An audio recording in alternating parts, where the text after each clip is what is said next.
Hi, everybody. Welcome to the Monday edition. Okay, let me start that over again. Hi, everybody. Welcome to the Monday edition of Pro Line. I'm Dave Cokin. Jim Feist is here, and we're excited because we've got my hometown or my home area versus Jim's in the Super Bowl, and we're both already in great positions, and so are our customers, to make money on the Super Bowl. Jim, we'll go back to Friday and explain what you recommended. I did the same thing, and because of that recommendation, it worked out perfectly. We're now sitting back in a rocking chair on Super Bowl Sunday.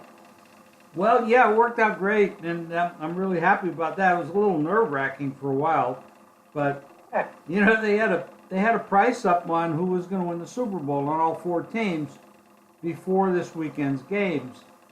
And when I first saw it, it was New England minus 105 on the money line. We're talking money line prices. And so I saw 105, I saw 110, 15, 20. Different places had different prices, but about the highest price was 120. I'm thinking to myself, New England's going to be at home laying 7 or more in this game, this first game against the Jags. And then they'll go to the Super Bowl if they win, and they'll play Minnesota or Philly. Now, if it's Minnesota, the price is going to probably be New England 3.5.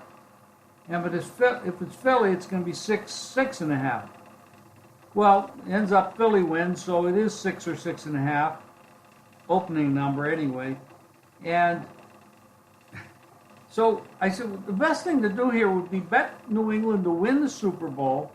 If they do win this game, and they're a monster favorite to do so, then they go to the Super Bowl, and they're going to be a jacked up price, laying 6, 6.5, and the money line will be pretty high. You're going to be in the best possible position, and you don't have to play New England against the Jags and lay 7 to 9 points. So it turned out great. It was a great idea. Well, when they went down 14-3, I was a little bit nervous, and then of course when Gronk went out, I was even more nervous. And of course, we didn't know how long the hand would hold up, and the way the Jags were playing, it just looked like they were going to dominate. But it's New England, and that's what they do. They give you a little bit, but they come back and they take it back again, and they come back in these games when they're down and they look like shit, and they play really well, and here they are. They're back in it again. Well, they sure are. And, look, hats off to the Jaguars. Their game plan early in particular, they were aggressive. I would criticize Jacksonville a bit for getting passive offensively in the second half and then putting themselves in a position where Bortles had to make plays, and that's when Bortles couldn't make plays. Their secondary committed a couple of really egregious pass interference penalties, particularly the first one, which allowed the Patriots to get their first touchdown of the game. That was a pass interference penalty that didn't need to happen. And it's as simple as that. I don't think the pass would have been caught, but they made it easy for the officials. You can't do that against the Patriots. They took full advantage. Of course, the second game, Jim, that's where there was, I'm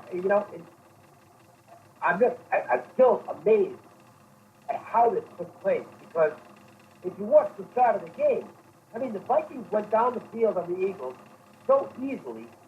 The first thought in my mind, I actually looked at it, they had a live bet in Minnesota here. That was a cinch.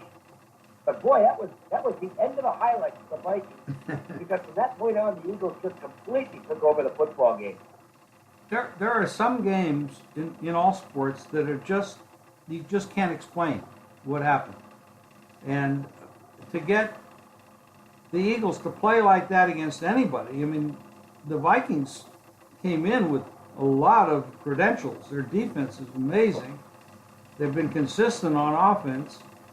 And how the Eagles did this with Foles at quarterback, and how Foles played, that was one of the best games ever. What was his passer rating, the quarterback rating, like 140 or 50 or something like that? It was incredible.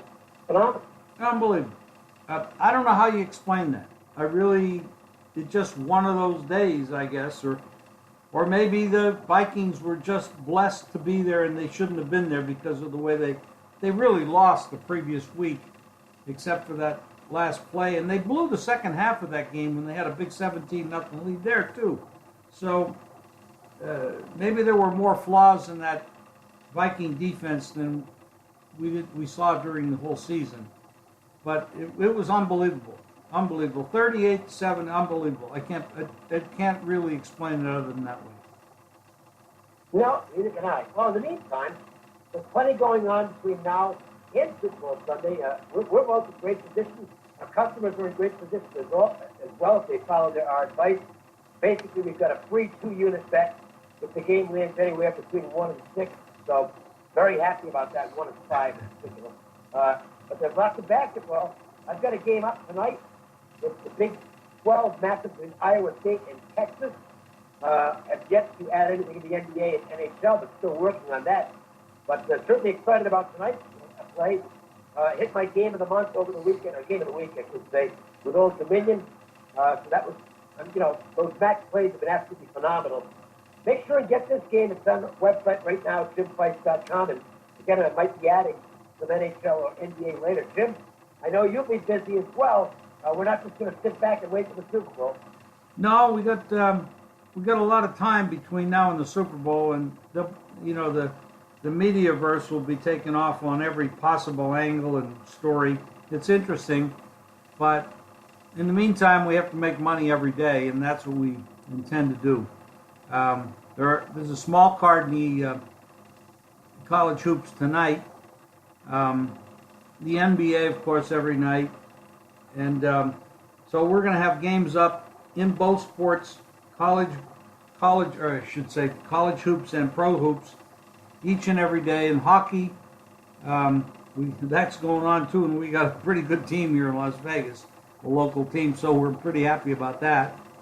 It's an exciting time. I hate to see the NFL season end, but I'm looking forward to the Super Bowl, and we've got a lot of work. One of these days we've got to do a little conversation about coaching and coaching moves. And I'm not to stretch this out a little bit, but you got the New England Patriots that might lose 4 of their key coaches in the offseason. The offensive, defensive coordinator are probably gone. I think that's a sure bet. And then you have other coaches beneath them, line coaches, quarterback coaches, other coaches that are being looked at, special teams coaches. And a lot of these teams are going to be devastated by the coaching moves.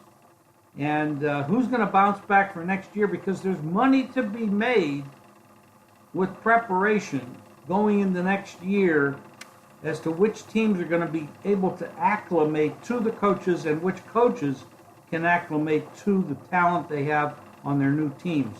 Lots to talk about, Dave. The football season ends, but we don't quit working on it for next year. So until next time, thank you everybody for listening, and Dave, have a great day. You too, Jim.